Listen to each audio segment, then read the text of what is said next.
बसायचंय. बीड मध्ये हत्या ही कुठल्या एका जातीची झाली नाहीये, एका मराठ्याची झाली नाहीये, तर माणुसकीची झालेली आहे. आणि आज माणुसकी ही महाराष्ट्राला आपण सर्वांनी दाखवून दिलेली आहे. माझ्या सर्व पक्षीय नेत्यांना विनंती आहे, सभागृहामध्ये आमदारांनी बोललं, सभागृहाच्या बाहेर बोलले, वेगवेगळ्या संघटनेची लोक बोलली, पण शांत बसायचं नाही.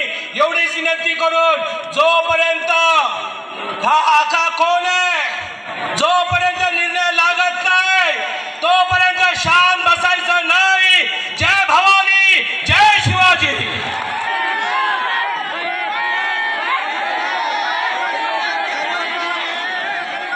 संतोष देशमुखांना मी लातूर जिल्ह्याच्या वतीने श्रद्धांजली अर्पण करतो. जय जय जय जय जय भवानी. कैलासवासी संतोष देशमुखांना मी श्रद्धांजली अर्पण करतो. आम्ही सगळे आमदार पूर्णपणे बीड जिल्ह्याच्या जनतेशी सोबत आहोत. तुम्हाला माहित असेल आम्ही विधानसभेतही आवाज उठवलाय, विधानसभेच्या बाहेरही आवाज उठवतोय, रस्त्यावरही आलोय, रस्त्यावरही येणार आहे. काही काळजी करू नका, आम्ही तुमच्या सोबत आहोत. ज्या पद्धतीनं संतोषला मारलं गेलं महाराष्ट्राच्या इतिहासामध्ये इतकी क्रूरता आजपर्यंत कधी ऐकायला वाचायलाही मिळाली नाही. इतक्या क्रूर पद्धतीनं संतोषला मारलं गेलं, तितक्याच पद्धतीनं यांनाही फासावर लटकवल्याशिवाय आम्ही गप्प बसणार नाही, हे तुम्हाला मी सांगायला आलोय. हा आक्रोश काही बीड जिल्ह्याचा नाही, हा आक्रोश संपूर्ण महाराष्ट्रातल्या कानाकोपऱ्यातला आक्रोश आहे. आणि मी या निमित्तानं सरकारमध्ये जरी असलो तरी सरकारला सांगू इच्छितो, या आरोपींना लवकरात लवकर अटक नाही झाली तर हा संपूर्ण आक्रोश महाराष्ट्रातल्या कानाकोपऱ्यात उद्या लातूरला, धाराशिवला, जालन्याला सगळीकडे जाणार आहे. आणि ज्या पद्धतीनं कोपर्डीचे मोर्चे निघाले घटनेनंतर तसे मोर्चे महाराष्ट्रातल्या कानाकोपऱ्यात निघतील, हा इशाराही या निमित्तानं मी देणार आहे. आम्हाला संतोषच्या कुटुंबियाला न्याय मिळाला पाहिजे, हीच आमची मागणी आहे. आणि त्या मागणीसाठी मी खास लातूरवरनं आज आपल्या आक्रोश मोर्चामध्ये आलोय. या निमित्तानं सगळी मंडळी मंचावर आहे. हा मोर्चा काही कुण्या पक्षाचा नाही, कुण्या जातीचा नाही, कुण्या धर्माचा नाही. हा मोर्चा आक्रोशित पीडित जनतेचा मोर्चा आहे. आम्ही सुद्धा तेवढेच आक्रोशित आहोत जितके आपण आक्रोशित आहोत. म्हणून या निमित्तानं एवढंच सांगेल, 2-3 मिनिटाचा वेळ आम्हाला दिलेला आहे. या निमित्तानं मी देशमुख कुटुंबियांनाही आश्वस्त करू इच्छितो की आम्ही तुमच्या पूर्ण ताकदीनं पाठीशी आहोत.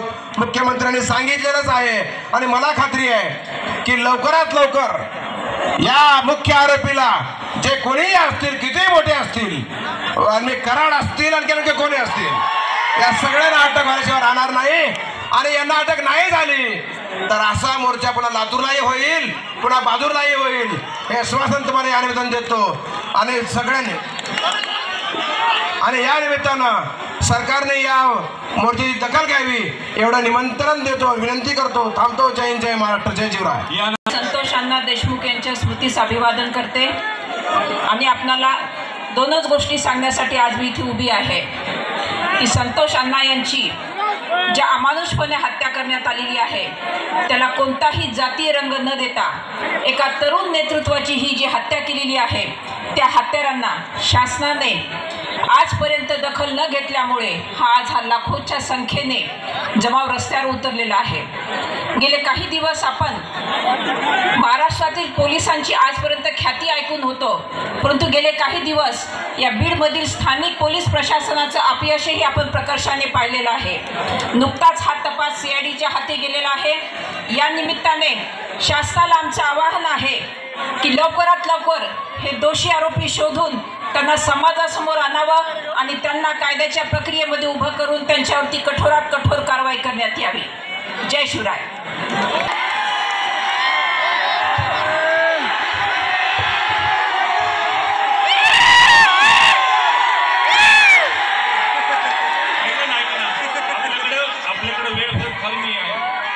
मी 2 मिनिटात माझे शब्द मांडणार आहे. आपण सर्वजण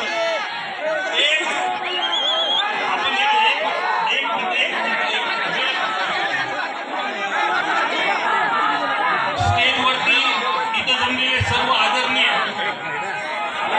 आपल्या सर्वांचे लाडके आदरणीय मनोज दादा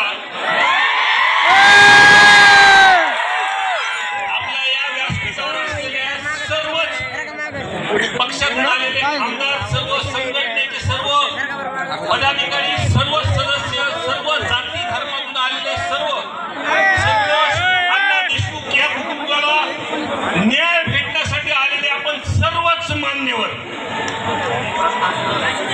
मी या व्यासपीठावरती फक्त अण्णा 2 मिनिटं बोलणार आहे. पण घटनाक्रम कसा झाला हे तर मी सांगणार. त्या विंड मिलच्या प्रकारामध्ये बघा बरं का, माणुसकी कशी असती बघा.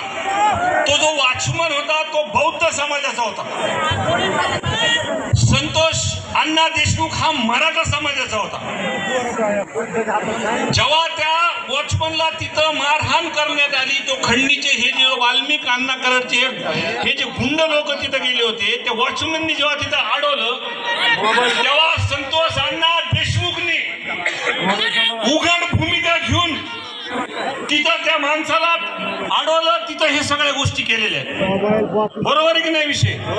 जे जातीपातीचं राजकारण अण्णा आपल्या महाराज उगा जिल्हा आमचा म्हणतो, आमचा जिल्हा पुरोगामी विचाराचा जिल्हा आहे. आणि अधिवेशनामध्ये मी ओबीसी आहे आणि पहिला ओबीसी आहे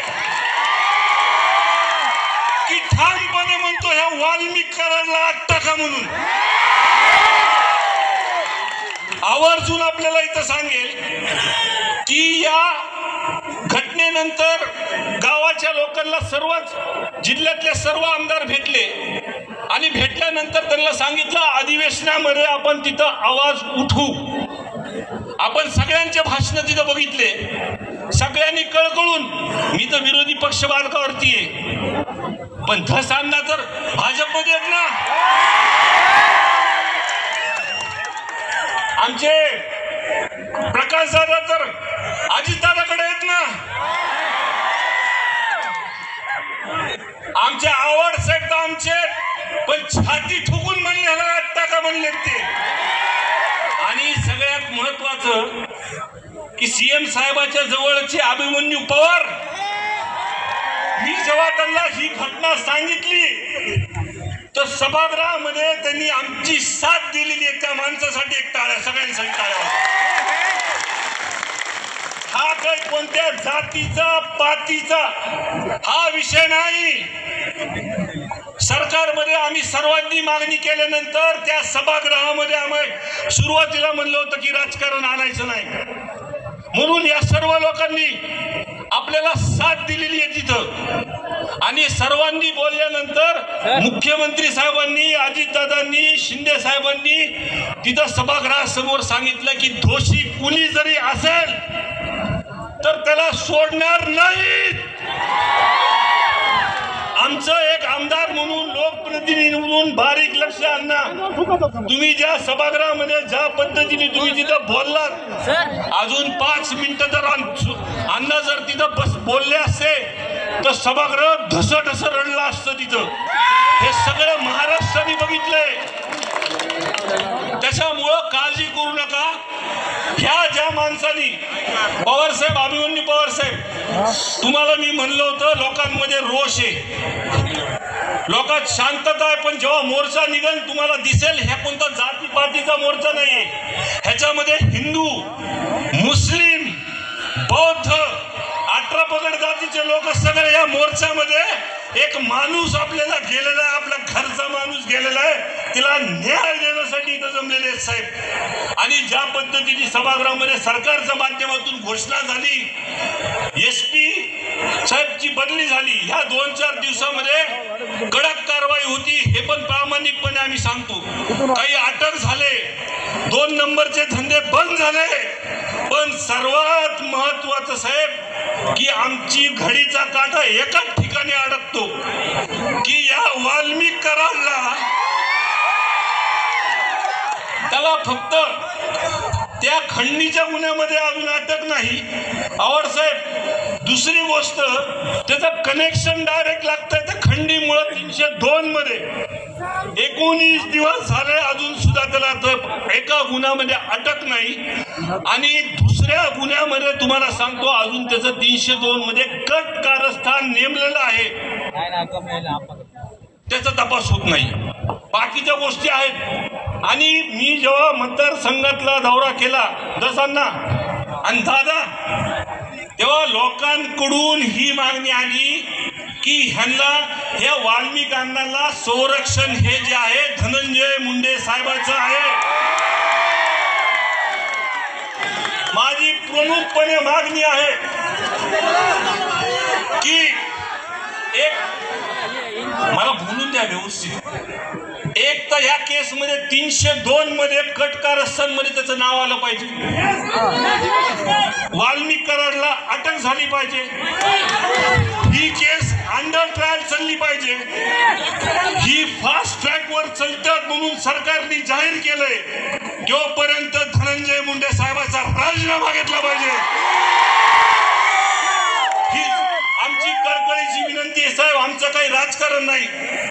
आज त्यांच्या कुटुंबाला भेटल्यानंतर खूप काही गोष्टी सांगितल्या की खंडीमुळे तिथं हे सरपंच गेला होता, पण खरी परिस्थिती आज आमच्यावर सुद्धा आरोप होता ते की आम्ही राजकारण ह्याच्यामध्ये आणतोय. पण आम्ही राजकारणात त्यांच्या घरी जर गेलो साहेब, अजून सुद्धा पत्र्याचे घर आहेत आणि पावसाळ्यात अजून सुद्धा गळत आहे ते घर. म्हणून आमची प्रामाणिकपणे विनंती आहे, आपल्याला मोर्चापर्यंत थांबायचं नाही. जोपर्यंत ह्यांना न्याय ह्यांच्या कुटुंबाला भेटत नाही, कायमस्वरूपी धसांना प्रकार झाला. तुम्ही सत्तेमध्ये तुम्ही सगळेजण हे वाढून देऊ नका हा प्रकार. आमची कळकळीची विनंती आहे.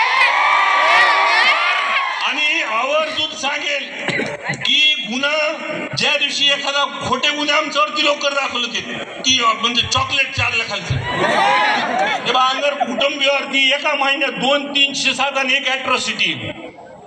आणि त्या दिवशी सुद्धा तुम्हाला सांगतो 12 तास उशीर लागला, पण आमचे वाघ मनोज दादा तिथं रस्त्यावर बसल्यानंतर त्यांना गुन्हा दाखल तिथं करावा लागला. आणि अशाच आम्ही जरी सगळ्या वेगळ्या विचाराचे भूमिकेच्या सगळ्या वेगळ्या पक्षात जरी असलो, पण ह्यांना न्याय देण्यासाठी आम्ही एकत्र येऊ एवढंच या ठिकाणी सांगतो आणि माझे 2 शब्द संपवतो.